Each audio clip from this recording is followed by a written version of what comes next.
ఆంధ్రప్రదేశ్ రాజకీయాల్లో పెను సంచలనం. సింగనమల తెలుగుదేశం పార్టీ ఎమ్మెల్యే బండారు శ్రావణి ఇంటి ముందు గుర్తు తెలియని వ్యక్తులు క్షుద్ర పూజలు చేయడం ఆందోళనకు దారితీసింది.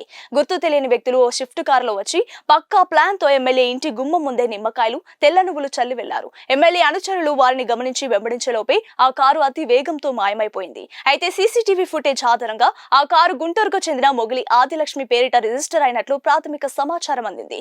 గత కొంతకాలంగా వరుసగా ఇలాంటి ఘటనలు జరుగుతుండటంతో ఎమ్మెల్యే కుటుంబం తీవ్ర భయాందోళనకు గురవుతోంది.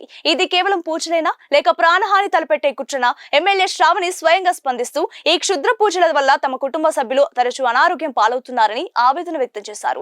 సింగనమల నియోజకవర్గంలో ఆమె ఎదుగుదలను ఓర్వలేక రాజకీయంగా ఎదుర్కొనలేకనే ఒక అసమ్మతి నేత ఈ క్షుద్ర తంత్రాలకు తెరలేపినట్లు ఎమ్మెల్యే వర్గీయులు బలంగా అనుమానిస్తున్నారు. ప్రస్తుతం అనంతపురం పోలీసులు కేసు నమోదు చేసి దర్యాప్తు వేగవంతం చేశారు. ఇలాంటి మరిన్ని లేటెస్ట్ అప్డేట్స్ కోసం మన కొలుగురు 24/7 న్యూస్ టీవీ ఛానల్ ని సబ్స్క్రైబ్ చేసుకోండి.